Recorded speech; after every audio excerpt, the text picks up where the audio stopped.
Hi everyone, my name is Nethemba Mngwango and this is Uprising Enlightenment.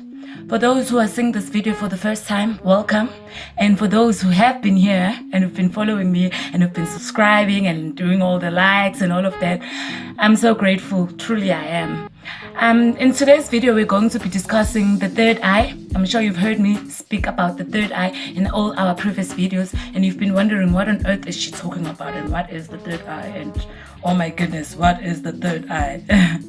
Yeah, well, today we are going to be discussing what is the third eye and its functions, and basically what blocks the third eye and all of that, all of the information basically that you guys need to know about the third eye.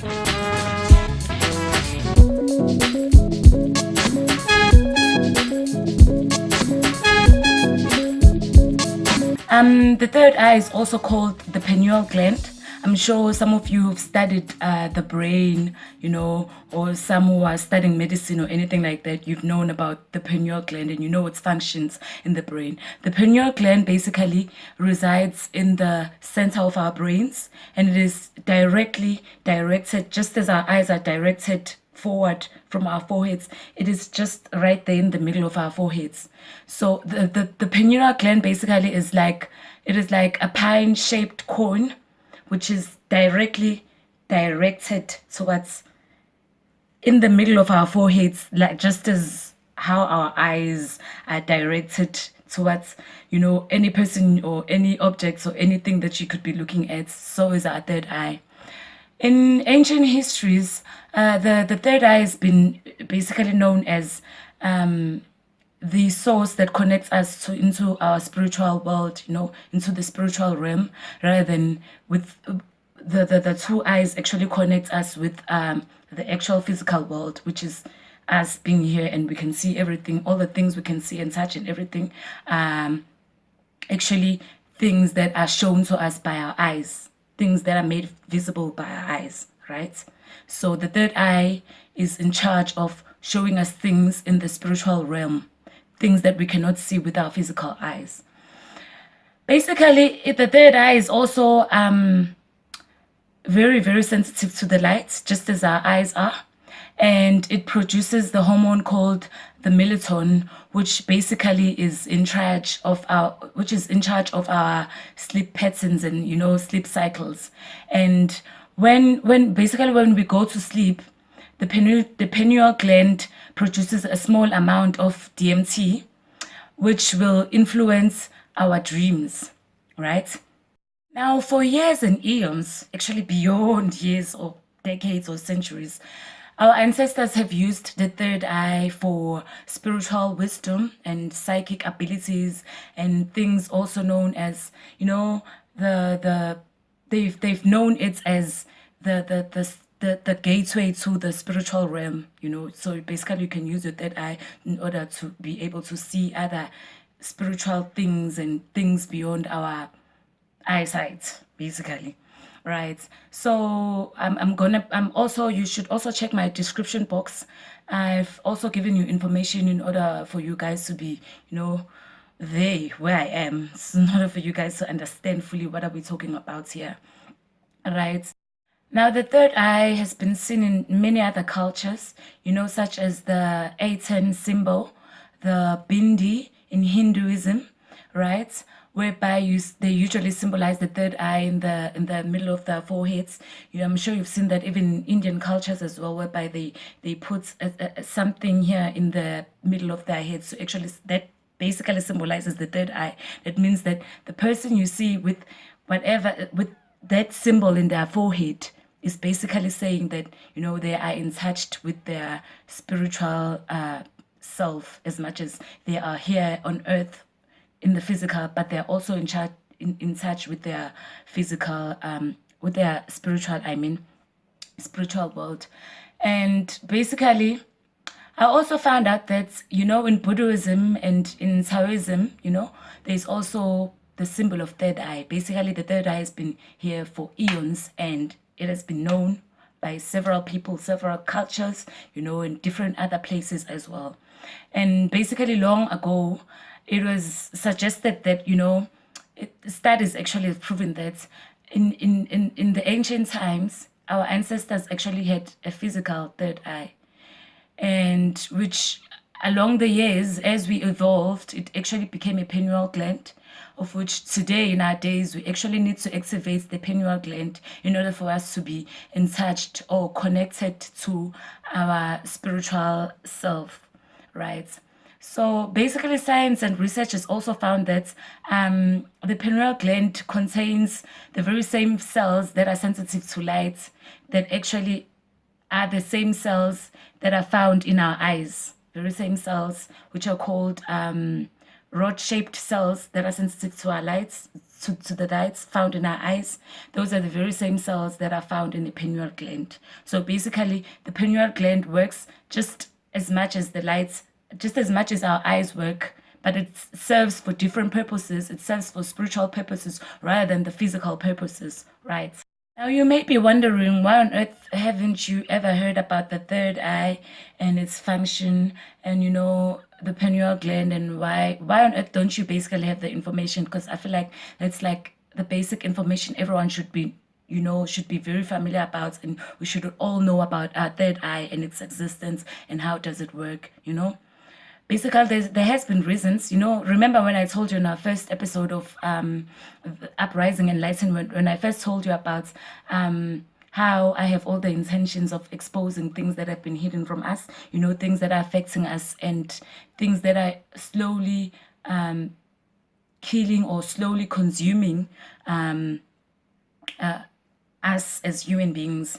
So basically, the reason why you don't know about the third eye is because it has been, it has been very familiar. It's been known, and it's been very known, especially for us Africans. It's been very known, and it's known as something that connects us spiritually. I'm sure you also know, someone has told you somehow that African people are are rather spiritual beings that are really connected to nature and connected to the spirits and in the spiritual realm as well. So basically, the reason why you don't know about all this information is because the government, the governing system ruling all over all countries and all continents, right? They came up with the idea of using sodium fluoride. Now, sodium fluoride is a target to the pineal gland. Basically, the sodium fluoride is attracted to the pineal gland, and it as soon as you consume something with sodium fluoride, it goes directly or straight into your pineal gland before it could ever even go into any other places in your body. So it's bound to make your third eye slow, or to make it not see, to make it blur, or not be able to see anything in the spiritual life. We're supposed to be so detached from our spirits as people, which for whatever reason, for whatever reason they decided to do that. But all I know is sodium fluoride was firstly introduced by the Nazis in their concentration camps. It was introduced by the Nazis. I know the Soviets also used sodium fluoride. They, on the other hand, used sodium fluoride for other selfish purposes, to actually make the people in those concentration camps not able to stand up against the authorities, or to question the authorities, or to basically cooperate, like zombies, and do exactly what they've been told. So basically, in my research, I also found out that there's sodium fluoride is basically found in everything that we consume, basically on our day-to-day basis as human species, not just only as African people, but just as human species all over the world. You find sodium fluoride in our toothpaste, you find sodium fluoride in the food that we eat, you find sodium fluoride in the water that we drink. Basically, sodium fluoride is everywhere. So, and I also found out that there's 90% of sodium fluoride used in the water, used in the water supply in America. And then I also found out that in Africa we have a very low percentage of sodium fluoride used in our water supply. And then, which basically made me realize why I actually it just made me think. I actually think Mahatma Gandhi may have had a valid point when he suggested that, African people should be, us as Africa, the whole continent, we should be trading amongst ourselves and not with other continents, because I think it was also for these very reasons, because I also know Mahatma Gandhi was amongst the great people who were also very spiritually connected, and who knew about the third eye, and who knew about all these things that I'm talking to you about, people with ancient wisdom and all of that. So I also investigated, and I realized in our water supply, basically in our crops, in our farms in South Africa, we, for people who own farms and who have farms, I've noticed that they either have dams or water reservoir, and with those dams, they don't have, like, they'd rather depend on the rain, or on the water from another, close by river, to actually fill up those dams, so that they can use those dams in order to water the crops, right? That they have.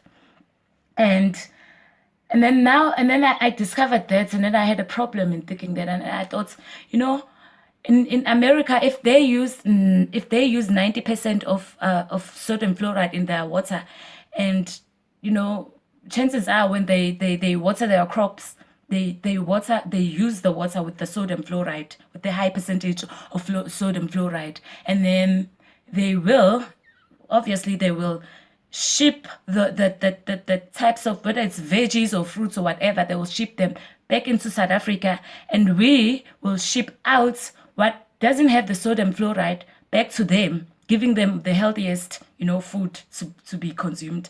And I also realized that when you're in America, the actual food, in research actually says that the actual food from South Africa is actually in grade one. It's not food everyone else can afford or you can eat. It's just food from Africa. It's just like that, food from Africa.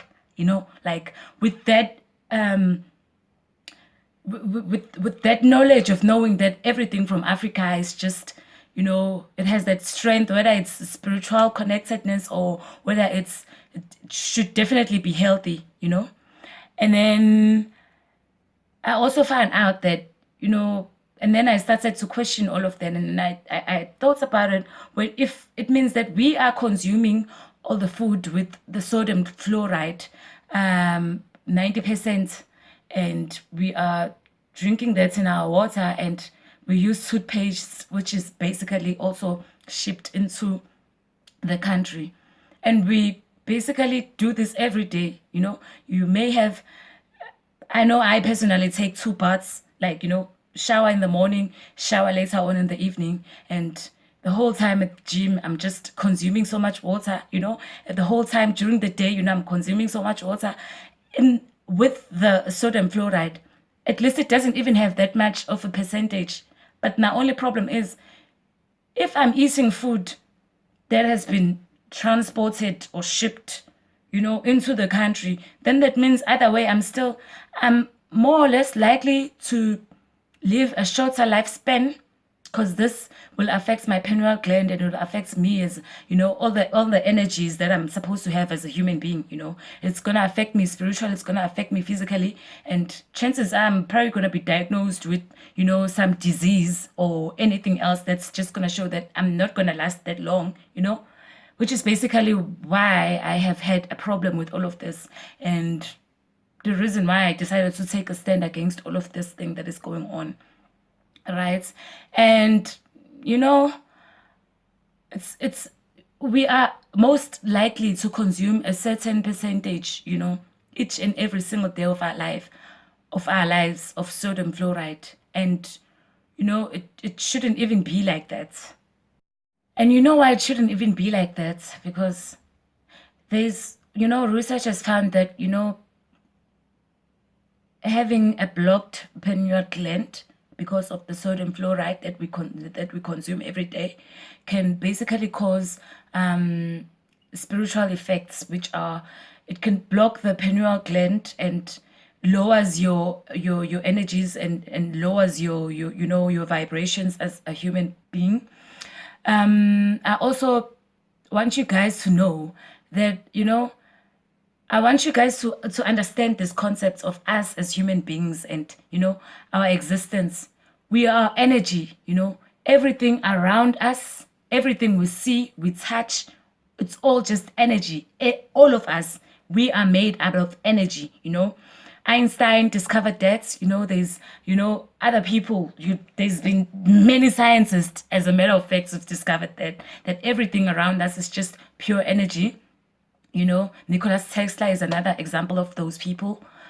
So basically, if your energy levels are lowered, then that means that you likely to have negative thoughts and negative emotions, which basically include low self-esteem, which also include confusion, and self-doubt and uncertainty, and jealousy and anger and, dependence, which all of these things basically lead up to you depending on a certain drug substance that will help you cope or function, like everyone else, how everyone else is going on, living their lives, going around, and and then you feel like you need a certain drug substance in order to make sure that it sustains you up until you see the next day, which is, I don't believe life should be like that. I don't think that we should, be so dependent on drug substances for that matter.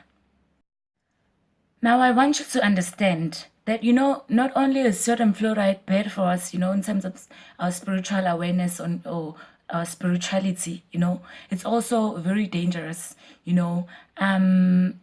basically a gram of sodium fluoride can actually kill a baby.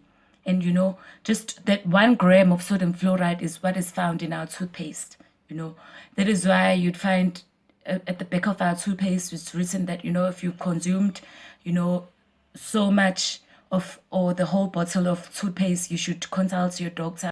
Despite the spiritual effects, it also triggers early puberty and mental health disorders.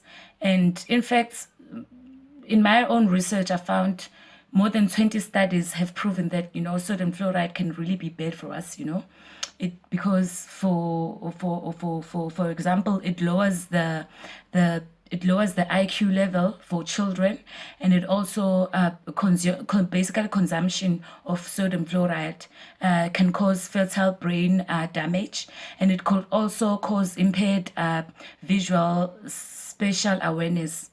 So basically, sodium fluoride is really, really harmful. And in another study that I read, I also found out that sodium fluoride in animals, basically in the male subjects, often showed after consuming sodium fluoride, a small portion of sodium fluoride, they showed signs of they producing less fertility and having damaged sperm and low testosterone levels, which basically means if it could do that harm to the animals, how much harm does it do to us as human beings, right? So yeah, guys, yeah. Basically, this is it. This is the reason why I am standing up as an African child and saying, someone has to put an end to all of this. And at least, even if no one wants to put an end of this because of our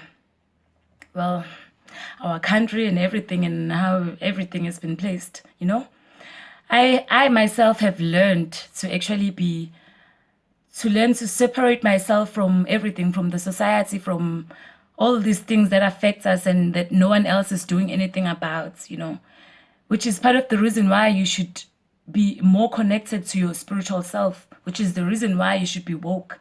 This is basically what I'm saying. This is another reason for you to be woke. This is another reason for you to be conscious of everything that you consume, everything that is happening around you, things that won't lower your energy vibrations, that won't lower you as a person. Instead, things that will keep you connected and keep you, alive and functioning as a person, as the spiritual being, as this God that is inside you, as this God that resides in this temple, you know. So basically, I'm trying to bring you into the light, into understanding exactly why do you need enlightenment and why do you need to be conscious about all these things, right? And yeah, basically that's what I'm doing in this video today, and I'm so very grateful for all of you who decided to join me here. It's been really such a pleasure. And again, please like and subscribe. You know, that's all you need to do. You need to like and subscribe. And then yeah, and if you really think that, you know, more and more of this type of information should be exposed to us African people, then by all means, like and subscribe. You can even share the video, you know. Next week I'll be uploading another video, and which will basically be teaching you all the secrets, you know, of how the universe works and the universal laws. That's what I'll be doing next week. So thank you very much for joining me here, and again, do not forget to be happy. Namaste.